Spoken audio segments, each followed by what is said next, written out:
Good afternoon, hope you're all well. I've made it. I've managed to start the live stream. Wasn't looking likely at some stages today, so I'm just going to go through all of my usual checks. Yeah, we're all working there. And is the visual? Yeah, the visual's all fine. Right, yeah. Welcome to our Scroll Saw live stream.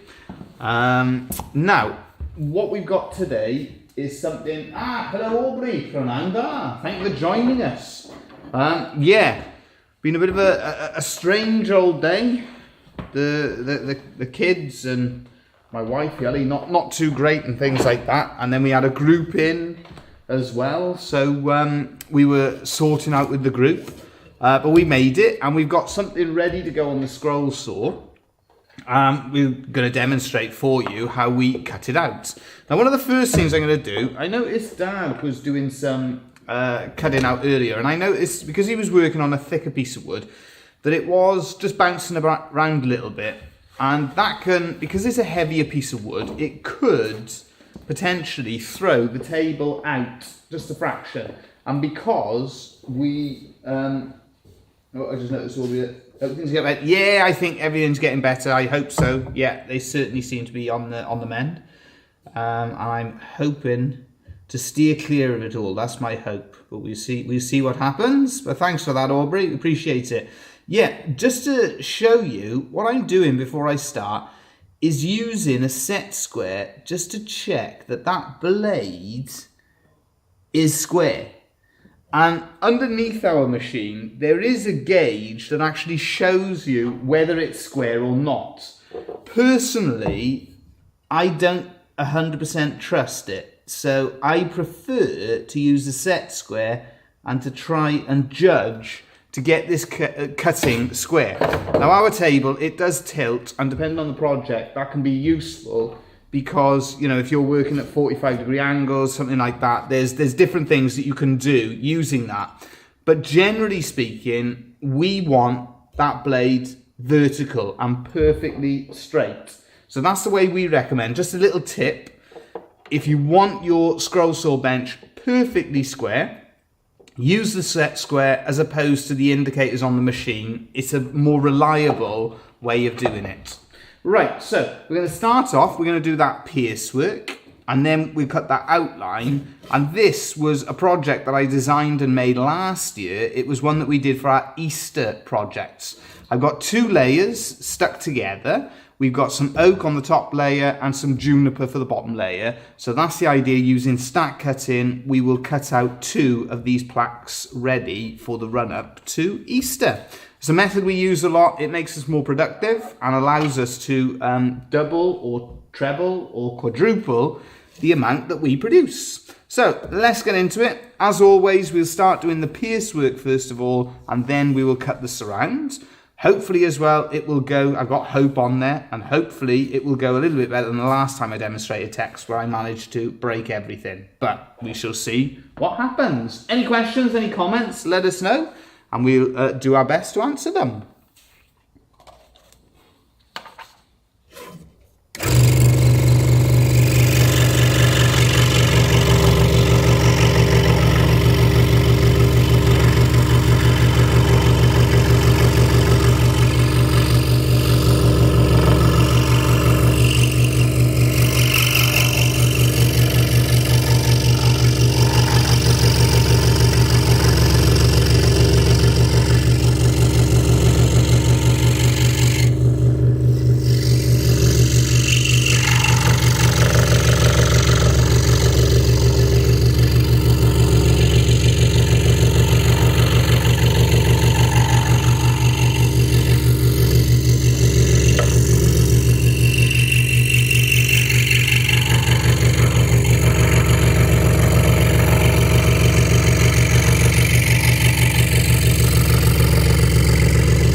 two things I've stopped for.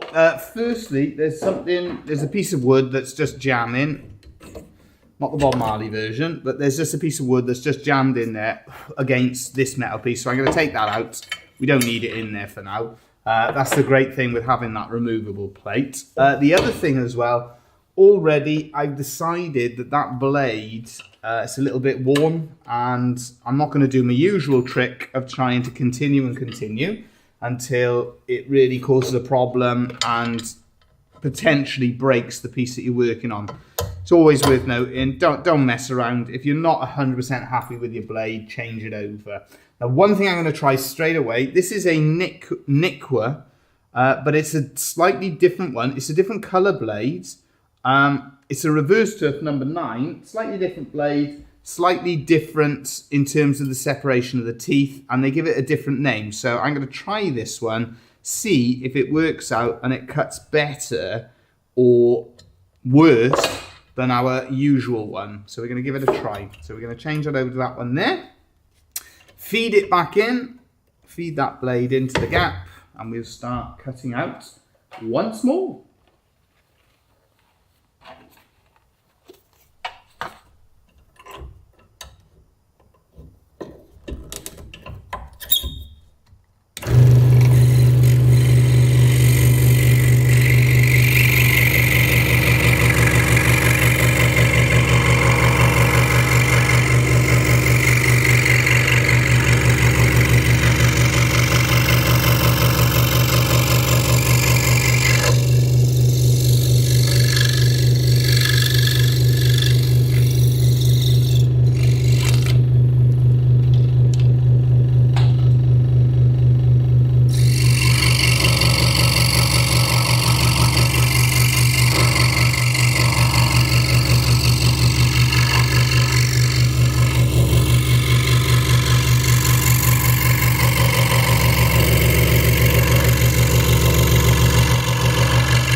Okay, so first impressions of this new type of blade.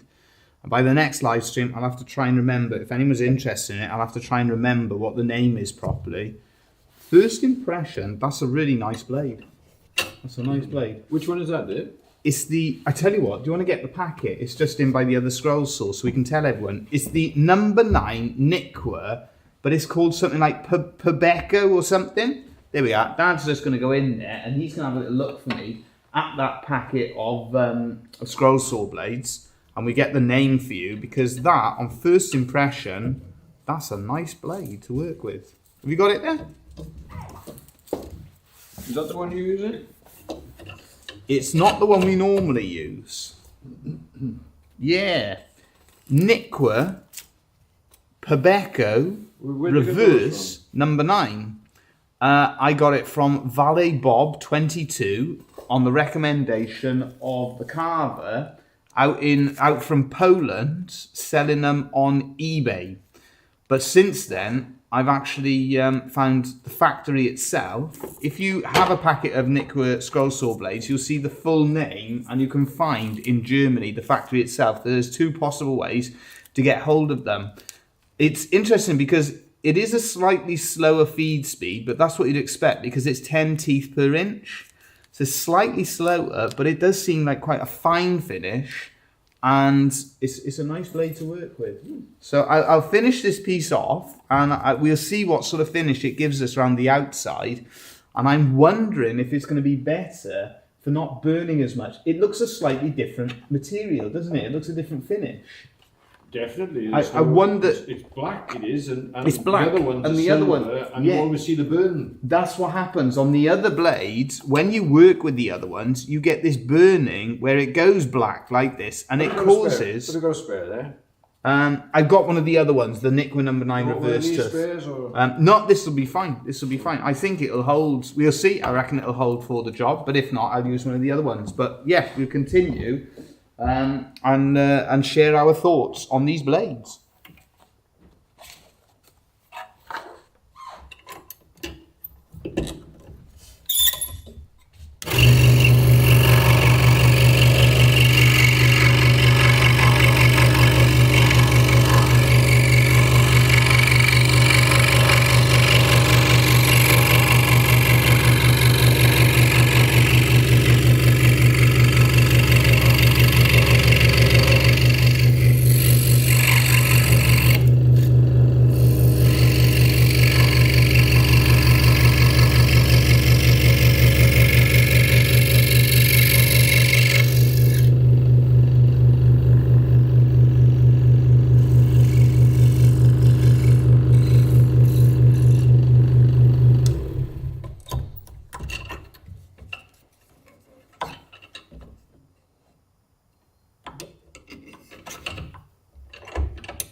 There we go. That's all of the pierce work done. So we're going to proceed on now and try and have a good look at cutting this outline and getting all of that outline shape done. So far, and because I'm cutting that oak, that's, oak is quite a demanding wood. I'd be interested to have a cut on things like the maple. But so far, those blades are quite interesting. Quite often, we have an initial impression, maybe that it's good, bad, and what we've always found over the years is we've tended to always come back to the blade that we know does us the job. These particular blades as well, not actually available in the UK. You can only get them from suppliers then in continental Europe. Another thing as well, when it comes to your scroll sawing, I'm just noticing there that possibly the tension, excuse my arm being in front of the camera, but I'm just noticing that tension, it's just moved slightly. It could possibly be because it's loosening on the bottom edge. But if you do see that, just adjust your tension to make sure you've got the right amount of tension. You always hear these things about plucking plucking the blade to see if it makes the right sound. I'll give you an example. Let's show you. Can I just... Ooh. No, I can't actually adjust the back blade. It's because I got it about right. It's because I got it under tension. But you can hear the right tone, the right pitch with it. But I always think that telling people, you know, telling people as that is the guide to follow, is the noise it makes. I always think it's a bit ambiguous, and it's easier to just explain that you push it to the top of that blade holder. So yeah, let's continue and let's cut an outline.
Yeah, it's not much like I just seen Aubrey's comment there. Yeah, it's a certain pitch that you get with the scroll saw tension, but it's I always think it's a bit ambiguous to explain that, to get the tension right. That, you know, you pluck the string. I always say get it to the top of the holder and then try and work it out yourself from there. In terms of as well now the finish we're getting from this new blade. That's a good finish. It's a quality finish we're getting from it, and no burning whatsoever. So yeah, it's looking quite good. Andy, hello there. Just brought my first saw. I'm looking at you. I need a lot of practice.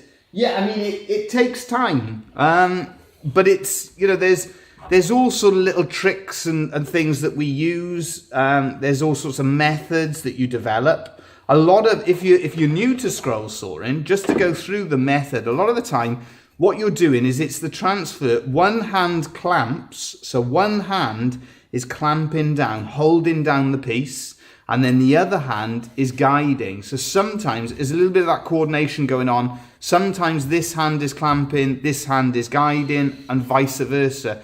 And then sometimes you're doing it in combination. A lot of it as well, Andy, is getting that right blade, getting the correct blade for what you're cutting, the thickness of what you're cutting as well, the material that you're cutting. So this is a new blade for me. It's this Niqua Pebeco, or I don't know how you say it correctly, but that's how I'm saying it. And that, so far, it's a good blade. It's not as fast as my normal blade, which is the Niqua Speed number 9 reverse tooth blade, but it is a good quality blade. And blades, this is an area that is really, really important when it comes to scroll sawing, because I suppose it's like cars. That's the only comparison I can sort of think of off the top of my head. Or cameras. You know, your camera or your car's only as good as the wheels that you put on it, the tires that you put on it. And your camera, you can have a fantastic camera and you can put a rubbish lens on it, and you won't get great results from it. So the camera is only good as the glass that you put in front of it, and your scroll saw is only as good as the blade that you put in it. So yeah. And if you've got entry-level scroll saws, it's always a good tip to have, you know, even if you're working on that entry-level scroll saw, make sure you've got the right blade. And anyone wants to ask questions about that, feel free. We're always happy to help out in terms of blade selection. Let's continue, and we'll cut the rest of this outline.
Just pausing there, just to highlight as well that planning, preparation, organisation, all sort of key and core skills when it comes to scroll sawing. So you may be wondering, you know, why have I cut it out in a certain order? What I've done is I've super glued the 2 layers together in the 4 corners. So there's a dot of super glue in each of the 4 corners. Now I've cut this one away, but I know that's an easy cut along there. So I've kept that attached for as long as possible because it's an easy cut and you've got the super glue there. And then we've done all of the cuts in and around. And again, I've got some simple cuts that I've left over because it's easiest to have those 2 layers attached together for ideally the whole process of cutting out. Once you free your top layer from your bottom layer, or if you've got a middle layer, however many layers you've got, once you free them from one another, it becomes that much more difficult to hold them and to continue cutting out. So just a little tip again for anyone who might be new to scroll sawing. Yeah, when you're doing that, just think about how you're doing it, because some of these easy cuts, you may be tempted to do them first because they're easy cuts, but your two layers will fall apart, and then you've got yourself a little bit of a problem.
So there you go. We cut out those two layers. That's a nice blade as well. That one there, the Nikwa Pebeco reverse tooth number 9. And what you end up with then is two plaques intended then for Easter. One in juniper, and if I turn that one round, that one there is in oak. You've got quite a nice finish on the back. There's a little bit of an arris that we've got to take off. That'll just be taken off using the belt sander. So that's the finish. But generally speaking, you get quite a decent finish using reverse tooth blades. That's why we prefer working with them. Some of the things as well, if you're starting out with scroll sawing, it's great fun. There's so many different projects you can make. You know, it is a really good way if you're already into woodworking. You can combine it with, say, wood turning. We combine it with wood carving. There's so many different ways you can use it. Oh, I just missed a hello all there from Michael. Hello, Michael. Thanks for joining us. Bit of a change of time. I'm afraid life a little bit got in the way today, and at one stage I thought I wasn't going to be able to do a live stream. Thankfully, I've managed to get things organised, and here we are. I got the gear with no idea. Let me pick up things. Good. I got the Axminster craft saw. Yeah, good. I think that used to be called, correct me if I'm wrong, but I think it used to be the Excalibur scroll saws, and they got a very good reputation to begin with. Hopefully that should cover a lot of projects. Great tips, by the way. Thank you very much appreciate it. Yeah, and hello to you all as well. The Axminster scroll saws, they've got a good reputation. A lot of the kit that Axminster do themselves, Axminster, for those on the other side of the Atlantic, is a company here, and they do some really good kit. It's a woodworking one. And I know that their scroll saws are pretty useful. So yeah, you are right. You'll be able to do all sorts of different projects. Now, another thing that I'm just going to go on to, I'm just going to cut out these And again, these are Christmas decorations. I've demonstrated this before. The reason I'm going to try this now, this is a pure experiment. You may see me changing the blades quite quickly, but this is quite a thick stack. So I'm wondering, how are these blades going to cope with it? This will be really the iron test of whether they're going to be better for us or if we're going to be sticking with the Nikwa Speed reverse tooth blade. So yeah. I like the pattern. That one as well, if you like it, Michael, and you want to have a go at making it, I'm pretty sure that one's on the website. So go on the website and you can print that off, and you can make those ones. I made one last year, and my wife Yelly, she wouldn't let me put it in the shop for sale, so we've had it in the house ever since. So these two here, I'm gonna be selling, and this is what you call in the US, I believe you call it fragrance cedar. I think that's what you refer to it as, and we refer to it as juniper, and that comes from my father-in-law's town in La Mancha in central Spain. But yeah, anyone wants to have a go at that pattern, you can get it on the website, as well as all sorts of other patterns for free.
I'm going to stop it again. A couple of little things.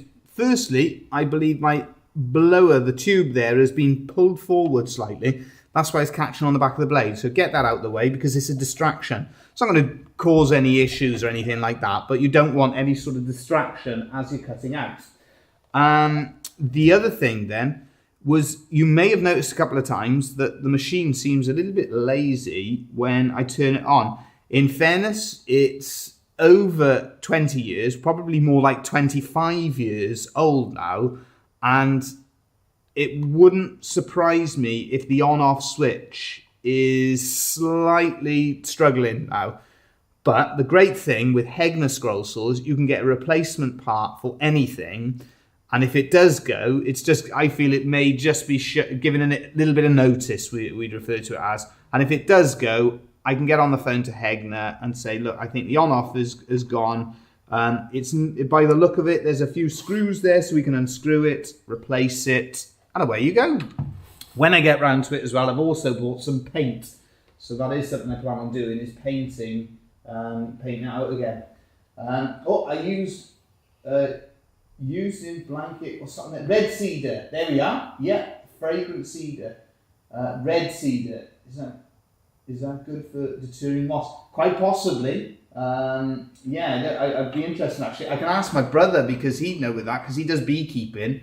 I'd be interested actually. You've just given me another good tip, Aubrey. I'll ask him if it does help, and we maybe put it in with some of this bee kit to keep them away from it because they like going in there. Red cedar used in blanket, chest, and clothes. Yeah, there we are. That's the sort of thing. Jewellery boxes. Yeah, beautiful stuff. Really nice wood.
gets interesting in terms of the quality of the finish that we're getting off there is very good off that blade, and we've got no signs of any burning at all. So those are the positives of working with this one as opposed to our normal Nikwa Speed number 9 reverse tooth blade. That's the positives. The negative, and it is a negative, is the feed speed is definitely slower than the Nikwa Speed number 9 reverse tooth blade. So those are your sort of considerations. Are you content with a good quality finish but a slower speed when it comes to feeding, or do you know, this is the sort of payoff, because I would actually say that the finish is quite possibly better than the Nikwa Speed blade, but it is slower. So this is what you've got to ask yourself: what is your priority? If your priority is speed, then the Nikwa Speed is a better blade. If your priority is the quality of finish, this Nikwa Pebeco blade is definitely worth considering. Right, let's have a little look. Hello, Rustic Woody. Thank you for joining us. Hi, with the Hegner, does it matter if the thumb screws that engages the blade clamp is tightened whilst cutting? I mean, basically, if you're referring to these ones, if they're not, you know, they should be tight. And if it's whilst cutting, if it's not tight whilst cutting, it'll slip out. Now the other thing as well, see, and the other thing that, I mean, you've got that tension on. Once it's under tension, it should be tight. You know, it should make a certain pitch when you do it. And basically, what I do in terms of installing the blade, you make sure that that blade comes roughly to the top of the blade holder, and then there you go. You can just see that on-off button is just showing a bit of notice there, and that's what you make sure, there we are, that it comes right to the top of the blade holder, and tighten that up. And it's the same, you want that nice and tight on the bottom edge. If you're tightening up as you're doing it, that's the thing you risk, is that it's going to come apart. It's going to, you know, it's not, you want it tight before you start cutting. I hope that answers, yeah, what you're referring to. Here in the US, you can buy or make yourself shredded red cedar bark, bag it and hang it in the closet. Well, this is, as I said, this is something I'm going to go away with and use possibly, and ask my brother Matt if it's of use to him, because I've got loads of offcuts of it, and it has a really nice perfume. And if you can put that in and it deters the moths, that'll save his beehives. Right, what I'm going to do is I'm going to cut these in half, and I show you how we use these particular ones I'm working on. So bear with me, and we shall cut them out.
So, where have I put the other parts of this design? Possibly on the workbench. I'll just check it. 2 seconds.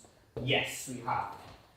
And unfortunately, Thomas the Woodcarver, he is now having his dinner, so I'm on my own here, and I've done my usual trick and forgotten my shellac, and I've forgotten my super glue. So, what we got to do, when we can, we scroll saw them in half. Now, they're not lying, at the moment, they're not lying perfectly flat. So because they're not lying perfectly flat, I'll actually put them on the belt sander before I do this, but we will super glue that on the one side, and then you've got another one then that we'll super glue on the other side, like so, and it creates 3-dimensional Christmas tree decorations. Drill a little hole in them, put a tassel on them so they can be hung on the Christmas tree, and then as well on the belt sander, just to round these off, just to finish them nicely. So that's how we use those ones there. Okay, so we've heard from Andy as well, and Andy was saying, what am I missing anything? Is the blade you were using the same as a Flying Dutchman? Right, that's a fantastic question, because as I was cutting, I am thinking to myself, I reckon that these are Flying Dutchman, they're the same blades. Because I noticed the Flying Dutchman blade, the only difference I could see between these and the Flying Dutchman blades in comparison to the Niqua Speed blade is the colour of them, because they're black, and I think they're the same blades as the Flying Dutchman blade. And somebody was telling me, and forgive me, I forget who it was, that there'd been a problem with Flying Dutchman blades recently, where they'd sent them out worldwide, and unfortunately, they weren't actually, they hadn't tempered the metal correctly, and it was a bad batch, and unfortunately they were stretching and things like this, so they wouldn't have been any good for the job. We had the same thing happen to us with a bad batch of Niqua Speed blades years and years ago, and we find by heating them up on the fire before we used them, they actually were fine. And in fairness to them, Niqua, they sent a replacement packet of blades because they knew it was a known issue that they'd had. So yeah, because Andy's getting into scroll sawing, I thought it may be useful just to see, can you see these drill holes here? This is how I started with scroll sawing and how my journey of developing scroll sawing skills progressed. We would use the scroll saw to cut out the pierce work and the outline for our Lovespoons. So that is how we first got into scroll sawing, was through our work with the Lovespoon tradition. What I will do is I will just have a little go at just working on that Lovespoon there for you all to see. And yeah, just to give you an idea, this is how I got started cutting out sort of basic shapes. And that's how I built my confidence, because that's what a lot of it is. If you're starting out, it's developing that confidence. And it sometimes, you know, the machine will catch and you know, it'll start bouncing around, and that can throw your confidence a bit. But it happens to us all, and it's nothing, you know, to worry about. We've had different pieces that we broke. I did a live stream the other week and I broke everything, and you know, you just get on with it. Simple little tips as well. Do your pierce work first, especially on small items, so you've got more wood to hold on to. Another little tip then is if you are working on small items, so for instance, I've got that one marked out, a piece of Celtic jewellery.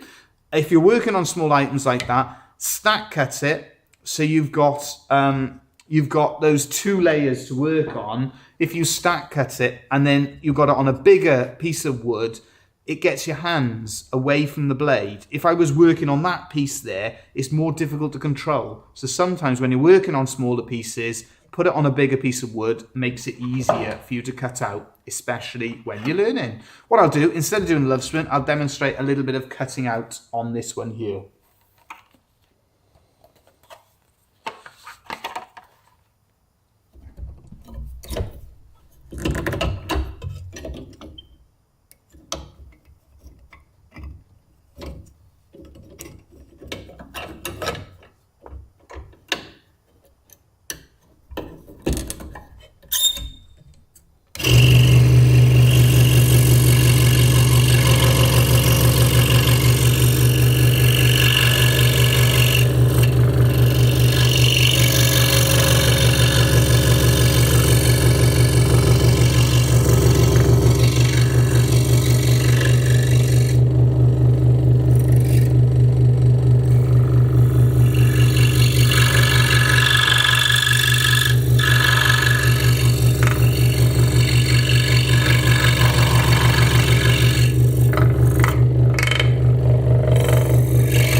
I just paused because to do that one there, I've had to just go further into the line. All I'm going to do from here, I'm going to adapt. I'm going to come in further with that line there, and I'm going to come in further with that line there, just to match everything back up. Excuse me, that's just what happens sometimes. Just to be able to do the cut, sometimes you've got to go away from the lines. Just adapt to whatever the issue is and develop from there. I didn't explain that well. I meant the thumb screw that holds the blade clamp in place, should it be tight or backed off. The thumb screw that holds the blade clamp. Right. I'm thinking that you're referring to this one here. So correct me if I'm wrong on that. So this one, I basically put it in. The main thing, it's always a balance in terms of you've got to get that in pretty tight. However, if you do try to go crazy tight, what happens is you sort of you shred it and you end up breaking the actual clamp. So you've got to go it's a judgment thing. You've got to go tight enough so it doesn't slip, but not too tight that you end up breaking it, because they are susceptible to breaking. I broke one of these myself. I've broken a couple of them over the years, and so you have got to just judge it. There's a certain amount of tension that you've got to get it up to, but if you go overboard, you're going to break it. So it's trying to judge. That's the main thing. Enough tightness so the blade doesn't slip out of the holder, if that makes sense.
Oh, dear me, excuse me. Excuse me. That's the dust starting to get to me, even though we got the mask on. No, sorry, the one above. Right. Oh, this one. Okay, so, right. Now we're on to this one, no problem. So basically, you get that. There's the tension bar. This is the problem. I'll have to try and do it left-handed. Let me hold it down. There's the tension bar at the back, and that goes up and down. And the way I get the tension is to go right as close to the top of the as to the top of the holder, which you can't see unfortunately, as possible, without having to pick the bar up to get it in square. So that's that one there. This one has to be clamped in. There's a little groove with this one here that clamps it into and, you know, stops that from coming out. So you need that as tight as possible, really, that one there. Excuse me. And then this one, you tighten, you get your blade in. That's slack. And you've got to make sure, put that on. You can't hear it because I got the wood in there, so it's deadening the sound. But that, you've got to make sure that tension's on. Now, I got a video coming up soon, and I talk about these two little pieces here because they look quite innocuous. And I don't know whether they're on a lot of other models. However, and I'm not going to go into any depth now, these play a role in the quality of your scroll sawing, and you've got to make sure everything is right with these two little plastic white pieces. I don't know whether I've done that video, I don't think so, but I've got it there ready to go and it will be published soon. And I talk about those because there's an important role that they play, and you've got to make sure they're in good condition. And then you push it all the way back so it goes into the groove, and away you go. Have I managed to get there? I hope so. But that's, yeah, that tension is essential. Otherwise, you're just not going to be able to cut with any sort of quality. Tension, blade quality and tension, these are really important things when it comes to scroll sawing if you want to get a good quality result. And as I said, my own preference is for reverse tooth blades. Why? Again, it comes down to the quality of the cut. It tends to be superior on the bottom edge than standard blades. When it comes to spiral blades, there's too much time afterwards finishing with them. They just don't produce as fine a finish as the more regular ones. And then I know there's loads of variations. You know, you've got this modified geometry, skip tooth, double skip tooth. There's loads of variations, but ultimately, if you look at all of the different variations, quite often, they're just a slight variation on that reverse tooth idea. So yeah, you know, try different ones, see what suits you. But that's the main three I would suggest is a spiral blade, a standard blade, a reverse tooth blade, and then from there, it's all just variations on it. Aubrey, each time I see you working on the scroll saw, I think about how much easier it would be to use when I would ball seed in the cave for my Lovespoon instead of hacksaw and clamp. Yeah, absolutely. And the one I was think with that, one thing when it comes to doing the ball in a cage on a scroll saw, I always thought that if you want to do it entirely on the scroll saw, it's going to be a lot easier and a lot quicker, because I've always carved them by hand, and that's a long, slow process.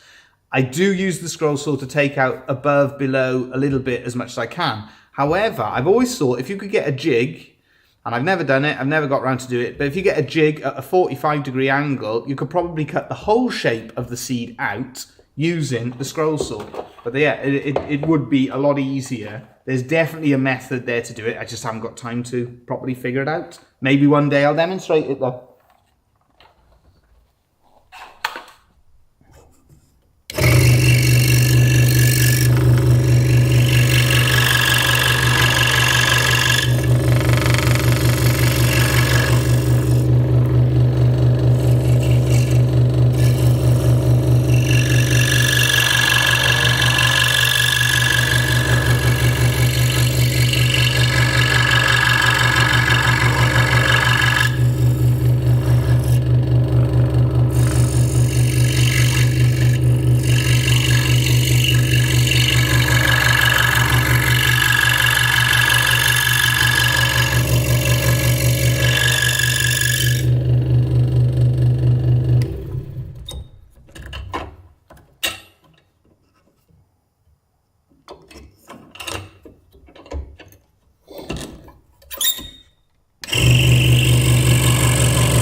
missed something there. Apologies about that. I ended up using needle files every time consuming.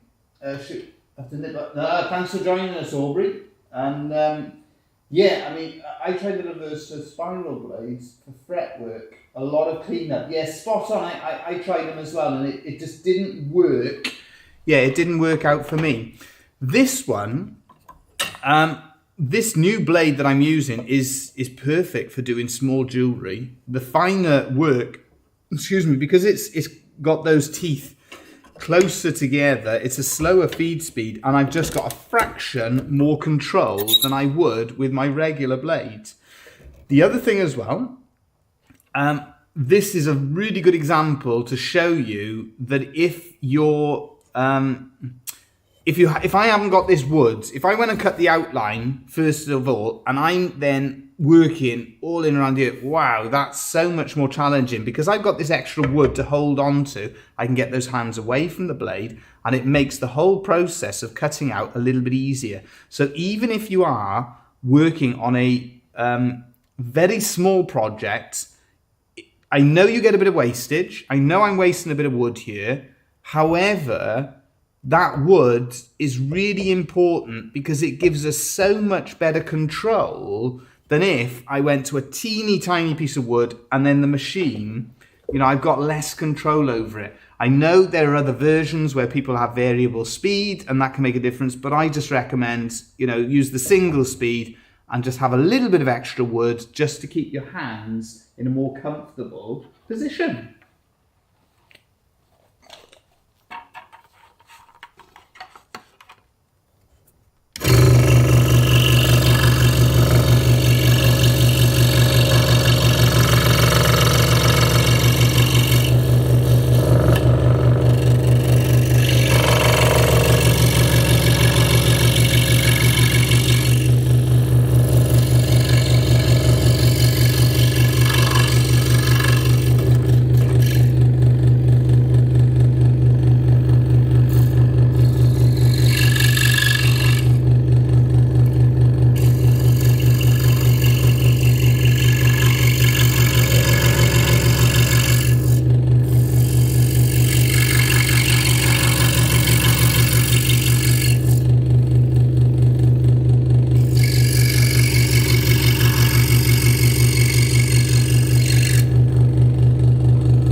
So we got that outline cut out. Have you ever used a puzzle blade for fine work? I haven't tried mine yet. No, I haven't, but I was looking through because I found the Nikwa catalogue online, I was looking through and saw that they had these puzzle blades. And yeah, again, at some stage, I will be getting some myself, and we'll have a little look, because, you know, it's that fine work. And I know a lot of people I see on Facebook. There's one group that I follow, and that is it's to do with free scroll saw patterns, because at different times I publish work on there and say if anyone wants to use the free patterns, you're more than welcome to do so. And I notice on there a lot of people use number 3 blades, number 5 blades. But again, depending on how fine the work you're doing is, it can be brilliant. For what I make, a reverse 5 is my go-to blades, but I have a number 2 and number 9. Do I like number 7 and 9 for cutting thick stock quicker? Yeah, and I mean, we've gone up to number 12s, and that's, you know, another thing that you can look at. And so at different times we've tried the number 12 blade, and last week I was working with it. Does a good job. And you can try all sorts of, variations. But I have tried the number 5s, number 3 for ourselves, working in thicker hardwood.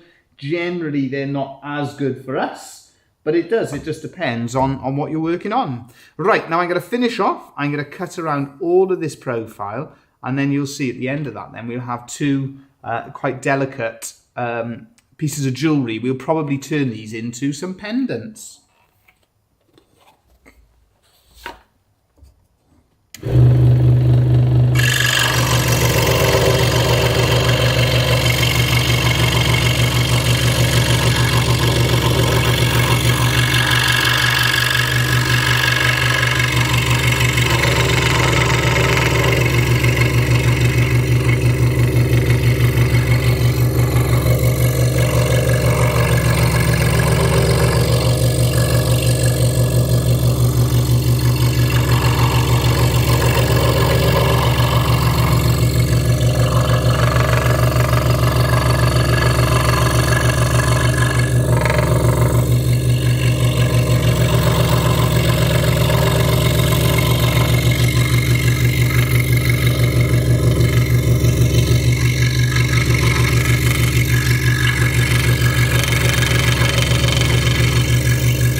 And there we go.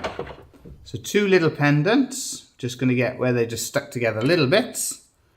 We're going to have that Celtic eternity sign entwined together with the heart. One in a piece of maple, and that one there, a piece of the fragrant cedar, or what we refer to as juniper. There we are. Hopefully that's interesting. I've got to say with that blade as well, minimal burning. In terms of burning, a lot less than our regular blade. Perfect for finer jobs like this. I am interested though in what Michael was saying. I think for jobs like this, maybe the jewellery ones would be worth investigating. So that's what I always suggest, is have an open mind when it comes to blades. Try different ones, because what suits for one job might not suit for another one. So yeah, try the different things, see what works best for you. So there you go, that's what we made today. Unfortunately, Thomas the Woodcarver's not here, so I can't ask him to get me some shellac, because I need some shellac for doing that. But that's what we've just cut out, is the preparation for a few different pieces. Thank you for joining us. For what I meant is, no, I haven't missed anything there. Thank you for joining us. Wednesday, we will have our usual upload, and Friday then we've got our short as well, just a short, sharp video showing one of the little projects that we're working on. All going well, we'll be back to normal next Monday with our regular live stream at the normal time. And from there, thanks for joining us, and we hope you have a great week. Thank you all again.